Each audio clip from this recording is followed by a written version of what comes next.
आरक्षणाच्या हक्कासाठी परभणीत भीमशक्तीचा महासागर उसळला।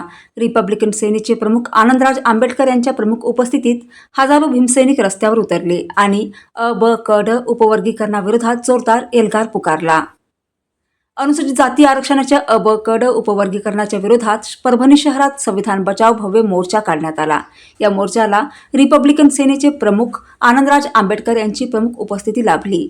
शनिवार बाजार येथून सुरू झालेला हा मोर्चा जिल्हाधिकाऱ्यालयावर धडकला। मोर्चामध्ये नांदेड, परभणी, हिंगोली आणि जालना जिल्ह्यातील असंख्य भीमसैनिक, आंबेडकरी अनुयायी आणि समाजबांधव मोठ्या संख्येने सहभागी झाले होते। मोर्चा दरम्यान संविधान बचाव, आरक्षण बचाव आणि उपवर्गीकरण रद्द करण्याच्या घोषणा देण्यात आल्या। आंदोलनकर्त्यांनी अनुसूचित जाती आरक्षणाचे ब-क-ड असे वर्गीकरण न करता मूळ आरक्षण व्यवस्था कायम ठेवण्याची मागणी केली। यावेळी उपस्थितांना मार्गदर्शन करताना आनंदराज आंबेडकर यांनी आरक्षण हा संविधानाने दिलेला अधिकार असून त्यामध्ये कोणत्याही प्रकारची विभागणी समाजाला मान्य नसल्याची भूमिका मांडली। तसेच समाजाने एकजूट ठेवून संविधान आणि आरक्षणाच्या संरक्षणासाठी सज्ज राहण्याचे आवाहन केले। मोर्चा जिल्हाधिकारी कार्यालयात पोहोचल्यानंतर प्रतिनिधी मंडळाने जिल्हाधिकाऱ्यांमार्फत राज्य शासनाला निवेदन सादर केले। या निवेदनात अनुसूचित जाती आरक्षणाच्या उपवर्गीकरणाचा निर्णय रद्द करण्याची मागणी करण्यात आली। परभणीत उमटलेला हा जनआक्रोश केवळ एका मोर्चापुरता मर्यादित नसून आरक्षण आणि संविधानाच्या संरक्षणासाठी सुरू झालेल्या व्यापक चळवळीचा भाग असल्याचे चित्र पाहायला मिळत आहे। आगामी काळात या आंदोलनाची दिशा काय राहते याकडे संपूर्ण राज्याचे लक्ष लागले आहे। लोकपरिवर्तन न्यूज, परभणी। त्याबरोबर आजचा जो प्रश्न आहे तो प्रश्न अत्यंत महत्त्वाचा आहे, उपवर्गीकरणाचा।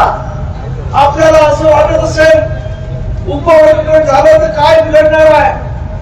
उपवर्गीकरण झालं तर तुमची पुढची एक पिढी बर्बाद झाल्याशिवाय राहणार नाही, हे लक्षात घ्या।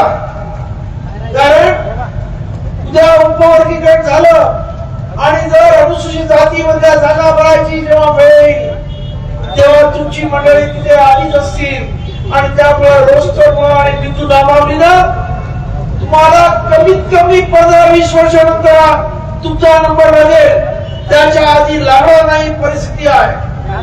आज सरकारला असं वाटतंय की आंबेडकरी समाज फार पुढे चाललेला आहे आणि याचे पाय खिचायला पाहिजे आणि त्यामुळं या सरकारनं पहिल्यांदा भीमा कोरेगाववरती जेव्हा 2018ला तुमच्यावरती हल्ला केला तेव्हा त्याच्या लक्षात आलं की यांच्यावरती उघड हल्ला करून काही उपयोग नाही।